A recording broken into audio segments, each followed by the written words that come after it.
Shelley Kramer, one of the founding partners of Futurum Research. Welcome to our 6.5 Summit event. On behalf of my team here at Futurum and the team at Moor Insights and Strategy, we're really glad you're here. In this session, sponsored by our friends at Intel, analysts Patrick Moorhead and Daniel Newman are going to tackle the topic of platforms and the always-ready PC. Speaking of PCs, in global pandemic time, is there really a tool that is any more important than the PC has become? That means that things like performance, security, manageability, stability without compromise are more important than ever before. So with that said, let's hear what Patrick and Daniel have to say. Patrick, the student becomes the teacher or the teacher becomes the student. I don't know what this is, but this show has been great. It's been so much fun. And I hope everybody out there has been to a lot of the sessions by the time they get to our session. But we've been the hosts, we've been the moderators. But for the first time here, we're kind of going to be the host, moderator, and expert all in one session.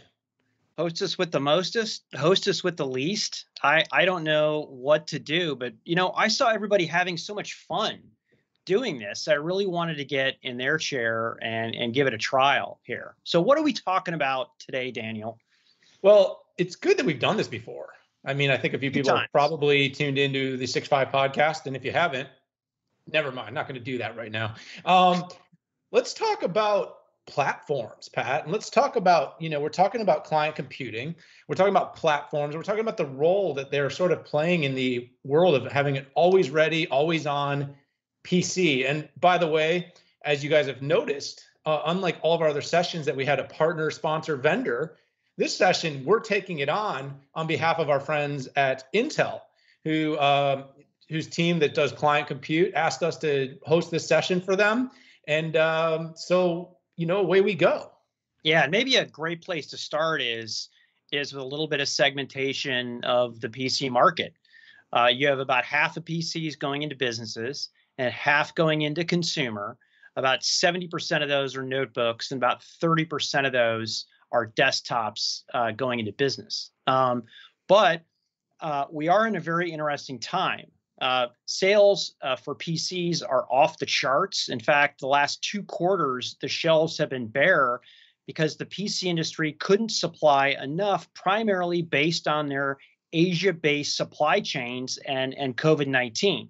But maybe it's good to reflect on, Daniel, why are PCs so popular right now? Well, I mean, essentially, we went from a collaborative workplace where people showed up in the office and would have meetings in person and perhaps carrying a laptop into those meetings, oftentimes not. Now, essentially, with COVID-19, with shifting workforces, more and more companies that are not planning to go back into the office this year, and in some cases, we're hearing well into next year, everything's on the PC. Our 6.5 Summit here is the personification of pivoting, and this means every worker, every NPO, every educational institution, every child, every person at home has essentially had to pivot so many activities to the PC. And we did a lot of this stuff. We might have tried to use like a mobile device if we had to, but when you're doing this every day, all day long, that just created this huge surge in demand for a more dependable, more available, more robust PC that we could deploy. And in this case of this conversation, really for the enterprise. Yeah, it really created an enterprise nightmare, perfect storm. I mean, you had, and sometimes we take it for granted as tech workers, right? We're doing this from home, this in a coffee shop. You and I are in airports, used to be 40, 45 weeks per year. You can manage it. You can imagine from a managed environment. I think for us, it's easier, right? But when you're managing, let's say 500,000 endpoints, you have to have consistency, you have to have reliability, even down to the software load changing. And then you have the added pressure of securing your now 200,000 employees that maybe 50,000 of them were outside of the firewall. Now you have all 200,000 of them outside of the firewall during this time. It really puts a strain on IT. Yeah, I think that's exactly right, Pat. So you need better devices. You need more robust performance. You need software that stays updated. And, the knowledge worker is, as we sort of alluded to just now, facing a whole new series of challenges. And the IT department is also facing those challenges. And one challenge, Pat, that really does come to mind where, platforms become more and more important is going to be security. So with employees, let's talk a little bit about that. Like what are the changes that COVID, that the work from home, that this boon in PCs causing in terms of employees and their concern and need to be more secure? Listen, it's open season. I mean, I don't care which statistic you look at from which security company, but they're all talking about a 5 to 10% increase in hacks, in phishing attacks. And some of those are coming through the home router. Some of those are just phishing attacks that maybe normally you might call up the help desk. You're sitting inside and say, hey, is this real? Others, as we know this, security is a lot tougher inside the firewall, but when you're outside, it's open season. And users get in this situation where they don't know the difference. And getting back to VPN, if you've ever used a VPN, which I think probably most people who are watching this, what happens? Your latency goes up and your speed goes down because every bit of that traffic is going in your company firewall and listed as good traffic or not, and then it comes out. So it's super slow. So what do users do when they're at home? They turn the VPN off to search the internet and do things, maybe to go to their web-based mail where you click on a link, you get a Trojan horse, and we all know what happens after that. That's such a great example because I think a lot of times people think, oh, you have a VPN, you're good. And the thing about it is the workforce doesn't tend to be really up to par on security. And I'm going to go ahead and on a limb and say this. Yeah. The employee should only have a limited amount of responsibility for this. That's There's right. some basics the employee need, and the rest of it is on the company. So whether it's VPN, SD-WAN, security software, antivirus, all this stuff, the company needs to mandate it, regulate it, and automate it. And that's like the really important thing because as you said, I want to search the web. I want to watch some videos. And by the way, some companies that block certain social websites, well, what's the best way to get around that? You turn off the VPN, right? Because then, you can get at Facebook and, these social sites, search sites, that's a great way to go down that rabbit hole of getting those Trojans, those phishing links and getting involved in things that are no good. So you make a great point, but I do say, Pat, the onus needs to go back on IT. And I think that's really where platforms become so important. Yeah, that's where we have arrived, where we've realized we've gotten to this state where you can't educate users well enough.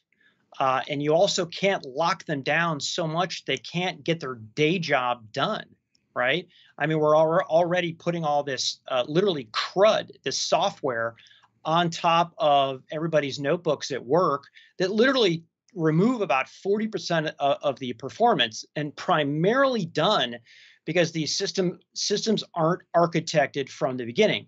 And that's what's cool about what Intel's trying to do with vPro. And vPro is a sub-brand of an enterprise managed productivity platform. It was came out first in 2007. So there's been multiple iterations. But essentially, their goals are to have the high performance, right, to get your work done and also compensate for that layer of crud that's on top. Those are my words, not Intel's words. Secure from the start, stable image platform, otherwise known as SIP. What they don't want to do is chase around the consumer drivers that are changing every month, like in graphics. That can, quite frankly, every time you change a driver, you open up the software image and open yourself up to incompatibilities with corporate applications and also security issue. And the final piece is manageability, which says, okay, let's say I did have security come in, it wiped out my image. How can IT wake the system up, go through BIOS, re-image it, or re-BIOS it if it's been infected or corrupted? And that's basically vPro, and they've updated it for 2020 with what I think are some pretty good features. Yeah, Pat, you make a lot of good points there, and let's put some numbers behind it, right? Yeah. So, from a performance standpoint, we did some research and I've reviewed the most recent documentation. You're talking about a company that builds the CPUs, right? That's really at the core, because there's many components from many companies that go into making a computer. But that CPU, and there's a reason people seek out that hottest chip, right? 40% better overall application performance versus on a 3-year-old laptop.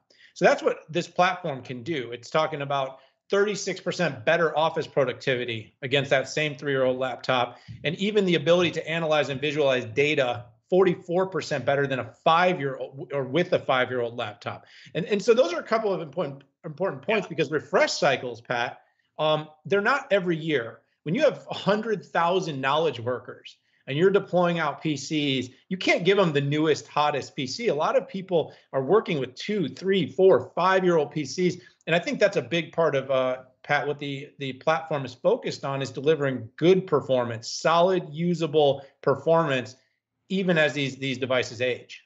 Yeah, and the thing I like about this latest version, it's 10th generation. Usually there's a gap between the consumer processors and vPro, but consumer and enterprise are both on 10th gen. I think that's good. And great point on longevity. Enterprise PCs typically have a 6, even 7 years there where they'll be in the enterprise. And you and I both know from the software that we use, we can never have more performance, and we're not doing high-end video editing or visualizations. You can imagine what people who do that must need. One of the key points, interestingly enough, to IT, you brought it up this before, is security, and there's different levels of security. The cool kids or the hackers, they want to go below the operating system and below the application. So the best thing there is to have hardware-based security, and that's specifically related to the BIOS, because what hackers do is they go for the spot that people aren't protecting. Well, the good news is, and this is something that Intel's brought in, is with every one of these is hardware shield, and essentially what this means is you get hardware acceleration, and it's actually going off the GPU, which I think is pretty cool because it's accelerated, and any type of injections that might come off from some sort of phishing link are protected outside of the box. And so these are the things that I think are the biggest adders for the latest version of vPro related to security. Yeah, Pat, and just to kind of wrap this up and bring this this short session home on vPro, I think you got to talk about the manageability and the stability that goes with the platform versus a non-platform approach for the enterprise. I mean, the manageability is, the devices need to be reachable. The devices need to be able to be updated, consistently and on time. They need to be, like you said, secure at the hardware layer. No open ports in this process of doing so, which is important. You need compatibility of the system and the software, so that the manageability, connectivity, security, and compatibility are all in place. And then this finally sort of brings us to stability. And the reason I point that out is, you want stable performance across your fleet. It's like if you bought a fleet of vehicles, you would want the vehicles to have a very consistent look, feel, and experience. And so as enterprises are trying, and they may not have the exact same physical model because the OEMs change that a lot, but when you run the same platform, the experience is the same. So as your IT team, there's shifts in your IT team. No matter who you call on the help desk, the help is able to be delivered. The remote support, the updates, it's not, oh, I need to know all about your device. That just becomes unscalable and unmanageable. So it really becomes a very systematic way to more efficiently run your business, give your employees better experiences. And in the pandemic era, in the COVID era, where there is no walking it into the help desk, you really want to make sure that level of dependability is there. And that's where platforms like what Intel's doing with vPro become so interesting and important for consideration within IT. And to your point of manageability, what I like at Intel did is they went cloud-based AMT. because prior it was on-prem. Now you were still working electronically, but you had to be inside of the firewall. What they've done is they've updated that if you're outside of the firewall to be able to, let's say, update somebody's BIOS or put a new piece of software on the device. And SIP is really important. I mean, you get into some of these managed environments like banking, or even the military and even the government. They even get down to the specification that says it has to be built in the same fab on the same process, because what we never hear about, Daniel, are these little tweaks that are done behind the scenes on these different chips and these different platforms. And there's requirements that part is exactly the same. For, let's say, non-regulated industries, this has a lot to do with software, because anytime you upgrade a driver, audio, graphics, networking, there's a potential for the image to break. Some of these applications built in the enterprise were built 25 years ago. We hear this a lot with Microsoft, and instead of updating the application or rewriting it, they're